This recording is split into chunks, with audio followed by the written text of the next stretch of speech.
Assalamualaikum warahmatullahi wabarakatuh. Alhamdulillah wa kafa, wassalatu wassalamu ala sayyidina Muhammad, Rasulillah al-Mustafa, wa ala alihi wa sahbihi ahli sidiki wal wafa. Pemirsa Mercu TV yang berbahagia, kita bicara tentang akhlak. Dalam kajian-kajian Islam, ada 3 istilah yang sering digunakan. Kadang-kadang digunakan istilah akhlak, ada juga istilah moral, ada istilah etika. Ada di antara sementara cendekia menyamakan antara akhlak, moral, dan etika. Ada di antara mereka yang membedakan. Bagi mereka, etika itu adalah aturan-aturan etik yang dibuat oleh sebuah institusi. Itu namanya etika. Kepolisian punya kode etik, guru punya kode etik, dosen punya kode etik, mahasiswa juga punya kode etik. Jadi etika itu adalah norma-norma yang dibuat oleh sebuah institusi untuk mengikat orang-orang yang ada di institusinya itu agar patuh terhadap norma yang diberikan itu. Yang kedua ada istilah moral. Moral itu adalah kebaikan-kebaikan atau nilai-nilai yang berkembang di tengah-tengah masyarakat secara kultural, itu disebut dengan moral. Tetapi akhlak adalah nilai-nilai kepribadian yang harus dimiliki oleh seorang mukmin yang sumbernya adalah agama, yang sumbernya adalah Allah dan Rasul. Maka oleh karena itu, di antara 3 istilah ini, baik moral, etika, dan akhlak, tentu di atas semua itu adalah akhlak. Walaupun sebuah nilai dianggap baik oleh satu komunitas masyarakat, tapi kalau bertentangan dengan akhlak dalam norma yang diberikan oleh Allah, itu juga tidak boleh dilakukan. Nah, Nabi Yuna Muhammad SAW hadir membawa agama, itu memiliki 3 dimensi. Yang pertama kita sebut dengan dimensi transendensi. Dimensi di mana orang diajak untuk mengenal Tuhannya. Yang kedua dimensi norma, di mana orang diajak untuk taat kepada Tuhannya. Yang ketiga adalah dimensi nilai, artinya apa? Dia harus punya akhlak yang baik. Bagaimanapun hebatnya seorang ibadah, tapi kalau akhlaknya hancur, tidak ada nilainya. Bagaimana hebatnya seseorang dalam taat kepada Allah, tapi kalau akhlaknya bobrok, akhlaknya hancur, maka tidak ada nilainya di hadapan Allah Subhanahu wa taala. Oleh karena itu, Sayyidina Muhammad SAW di saat dijadikan sebagai Rasul, sebagai contoh, sebagai teladan oleh Allah, Nabi digelari dengan uswah. Laqad kana lakum fi Rasulillahi uswatun hasanah. Sungguh ada pada diri Nabi Muhammad itu uswah. Uswah itu apa? Uswah itu adalah orang yang tidak hanya diikuti ajarannya, tidak hanya diikuti apa yang dia sampaikan, tapi uswah itu adalah kepribadiannya, cara dia makan, cara dia tidur, cara dia berjalan pun menjadi sesuatu yang harus diikuti. Nabi Yuna Muhammad SAW adalah sosok Nabi yang mengajarkan pentingnya akhlak ini. Baik bagi dia sebagai seorang individu, ataupun dia sebagai seorang suami, atau dia sebagai seorang istri, atau dia sebagai seorang kepala negara, atau dia sebagai seorang pemimpin agama. Nabi Yuna Muhammad SAW telah mencontohkan akhlak yang luar biasa itu, sehingga Allah Subhanahu wa taala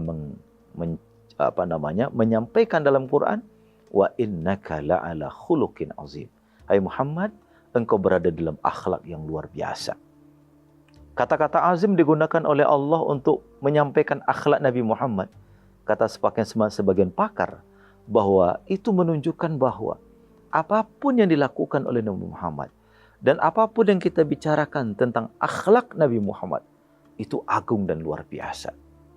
Anda sebagai seorang apapun, Nabi Muhammad melakukan peran itu. Anda sebagai seorang anak, Nabi Muhammad juga pernah menjadi seorang anak. Anda sebagai seorang pengusaha, Nabi Muhammad juga sebagai seorang saudagar. Anda sebagai seorang pemimpin agama, Nabi Muhammad Rasulullah SAW. Anda sebagai seorang diplomat, Nabi Muhammad adalah pemimpin negara. Anda sebagai seorang jenderal dalam medan perperangan, Nabi Muhammad memimpin perang yang luar biasa. Ini menunjukkan bahwa akhlak adalah nilai yang utama di dalam Islam yang diajarkan oleh Sayyidina Muhammad Sallallahu Alaihi Wasallam. Di sini pentingnya kita harus memahami nilai akhlak itu. Yang kedua, pemirsa Mercu TV yang saya muliakan, bahwa kalau kita percaya kepada Allah, itu abstrak. Orang belum pernah mengukur iman kita. Sedalam apa sih imannya seorang anak mahasiswa mercu itu? Belum pernah ada alat pengukur untuk mengukur kedalaman iman. Tapi kedalaman iman itu bisa dilihat dari tampilan akhlaknya. Makanya di dalam Al-Quran, Allah Subhanahu wa Ta'ala menyipati iman itu ya yang pada akhirnya berujung kepada samarah. Apa itu samarah artinya? Buahnya akhlak. Nabi Yuna Muhammad SAW juga dalam beberapa riwayat, Nabi mengatakan bahwa la yu'minu ahadukum hatta yuhibba li akhihi ma yuhibbu li nafsi. Tidak sempurna iman. Bayangkan, Nabi menggunakan kata iman artinya apa? Nabi mengaitkan antara iman, la yu'minu ahadukum hatta yuhibba li akhihi ma yuhibbu li nafsi. Tidak sempurna iman salah seorang di antara kalian ya sampai dia mencintai saudaranya sebagaimana dia mencintai dirinya sendiri. Artinya apa? Orang yang beriman itu akhlaknya baik. Orang yang beriman itu akhlaknya indah. Orang yang beriman itu tutur katanya baik. Orang yang beriman itu tidak menyakiti orang lain.